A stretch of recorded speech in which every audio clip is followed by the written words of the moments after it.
So, Rell Seas has already been in development since about early 2022, and since its development was initially announced, I feel like everyone has had a general idea of what the game would be like.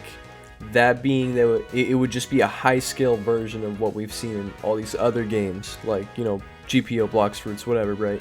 You load into your starter island, you find your Devil Fruit, 10 hours of bandit beating, and then you're max level and you can actually play the game, do PvP, do trading. That's like the classic Roblox One Piece game formula, and they have mentioned countless times they want to be completely different than these other games, breaking from that formula with innovation and quality. So I've been optimistic, but following the release of the Rell Seas movie, they're showing us that Rell Seas seems to be way closer to an RPG adventure game than I think anybody really expected.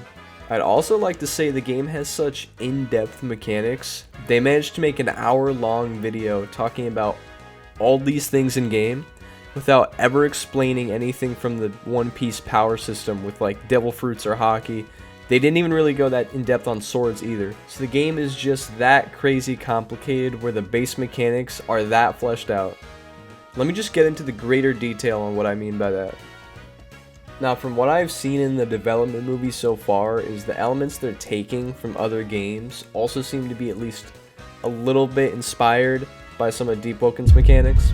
The reason I say that is the stat system has been revealed inside the development movie, and it's not necessarily explained yet, but we have 6 stat types: health, endurance, defense, spiritual, willpower, and luck. Some of these things are pretty self-explanatory, with things like health increasing your health, endurance probably increases your stamina, defense probably increases your damage resistance, and luck might increase like your drop rates on items from bosses and enemies, possibly. But things like spiritual, I'm not sure. Also, it looks like our damage won't be scaling off of any stats. It might just be something that scales with our level, or maybe there's a separate weapon mastery system for every weapon you get. Also, as far as our character creation screen goes, you can have up to 3 different character slots. And instead of games like GPO, where you have to like spin for races so you can get Cyborg, be overpowered, get the Cyborg style, do the missile barrage. No, you can just choose your race, and you get it. And I love things like this because that's a value they've been showing throughout the development of the game, where they just don't want to make money off their players through cash grab mechanics, like Blocks Fruits, but they want to make an actual genuinely good game. Also, you know how Roblox clothing is typically just like an image they just stretch around a character to make you look like a really well-clothed square-shaped individual? They've opted for 3D modeled clothing for seemingly everyone. Like every single thing in game has 3D modeled clothing. It looks amazing. It also looks like our starting weapons are going to be the dagger, katana, spear, or a flintlock. And when you actually load in, remember that starting island I mentioned earlier that like every Roblox One Piece game has? Rell Seas doesn't have one. The progression for the game is non-linear, which means instead of the game being super restrictive in how you're supposed to progress, going from the starter island to the next island when you reach a certain level, like, all the other One Piece Roblox games, they just throw you onto a random island and let you have your own open world adventure, which is a much greater way to give the experience of exploring the seas on your own adventure rather than having a predetermined path. They also mentioned you can gain EXP from trading with other players. So it's a method of progression that encourages you to interact with other players in a positive way, as opposed to other games where it's like your method of progression is finding and hunting players, which can get super toxic and annoying depending on the kind of game it is. Also, there's a extremely fleshed out crafting system. You can gain blueprints as you play the game, which allow you to craft weapons, ship parts, consumables, and it looks like boss drops are also going to be from blueprints sometimes as well. We have a lock-picking system that seems to be straight ripped out of Skyrim, so that's pretty great. I'm very excited for that. Looking at our equipment screen, not only do you have the expected things in any RPG game where you have your shirt, right, your pants, your hats, but they've given us a pretty in-depth version of our equipment screen where we actually can wear shoes, gloves, masks, accessories, and capes. you can go kind of crazy on your equipment customization. You can probably make yourself have a very unique, immaculate appearance. And for those of you who really care about cosmetic things, right? Say you're wearing a hat and your hair is clipping in through the hat, so it looks like it just is weird and you don't like how it looks, right? You can toggle your hair and beard so you can just get rid of one and you're just wearing the hat now. Also, it looks like we have a dedicated cooking system, and I don't know if they're gonna try and turn it into like a survival game mechanic where you have like a hunger bar, you need to keep that up to like survive, or if it's gonna be more like the food gives you a buff depending on what it is, kind of like Legend of Zelda. I'm leaning more towards that option because I don't see a hunger bar in the UI. Now, in our equipment tabs, we can visually see how the inventory is split up. We have what looks like a tools tab, so our hammers for repairing our ships, we saw those, you know, inside the development movie. And all related things, kind of just like similar to that, are probably located right there. Then you have obvious things like weapons, devil fruits, crafting materials, culinary materials, clothing, mounts, and ships. Moving on to the talents menu, we can see we have dedicated stats for actions here. So this is very clearly RuneScape inspired, where if you keep doing a task, you'll level up that task, and your yield and your speed that you do things are going to increase, right? So as we do things, we're going to become very good at them. That seems like a fun thing to do besides your regular progression. I'm also assuming as you get these talents up, your character grade will slowly increase. And, you know, as far as what that does, I'm not sure. We can only really speculate for now, but we can also see, right, we're getting mob spawns, similarly to Deepwoken, right?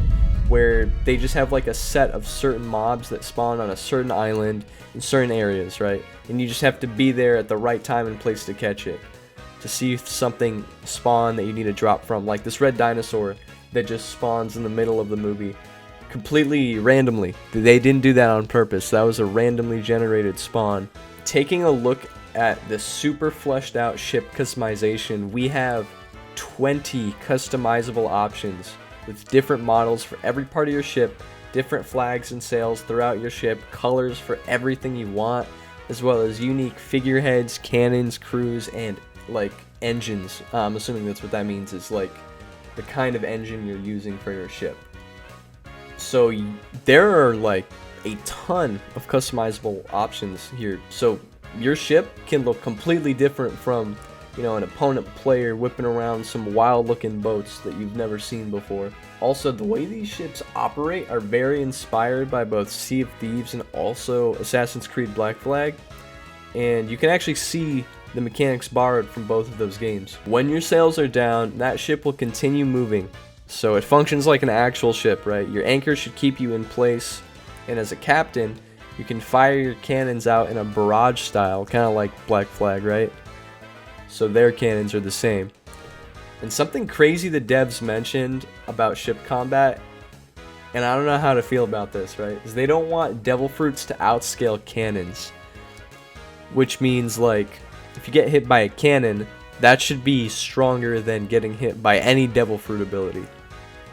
Which I personally think is a little bit wild, because in my mind I can't really see a cannon doing more damage than like a Grizzly Magnum from Luffy. You know what I mean? It just doesn't really compute like that.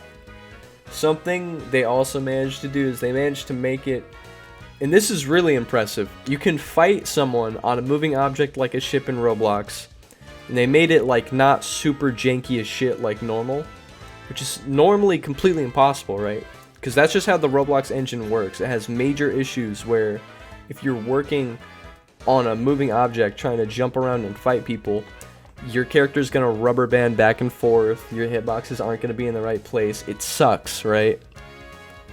Now, the Rell team managed to get around it by creating an entirely different associated physics system where the ship acts like a center of gravity for the player, where when you jump, instead of jumping and flying backwards and all this other, you know, because you're moving separately from the ship, you'll actually be connected to the ship, carrying the momentum as you move with it, so you can have entire fights like you're on dry land, like a non-moving object. And this is unheard of from literally any other Roblox game, as the engine doesn't let you do that at all normally. You have to find a workaround like this Now I just briefly mentioned, you know, combat on a ship, right?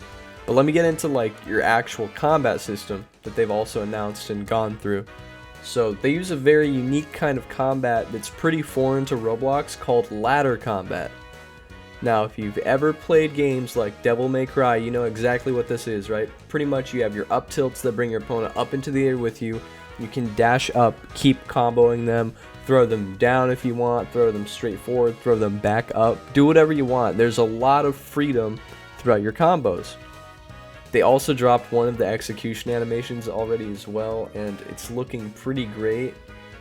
I'm assuming they have a unique one for each kind of weapon you're using, but the animations, super high quality so far. They also kind of have like wall splats, where if you guys don't know what that is, it's like you throw your opponent into a wall and they'll get stuck or they'll get stunned off the wall, similarly to games like Street Fighter 6, or like if you want to go like more specifically into what this looks like Dragon Ball Raging Blast, where you can throw somebody into a wall and they're stuck and you can follow up with another attack.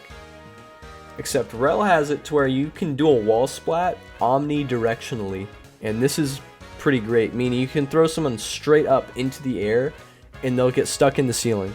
It also seems like we're not going to have stun dictated combat, so you can be comboed by somebody and then you can parry one of their hits and get out of the combo and turn it around on them.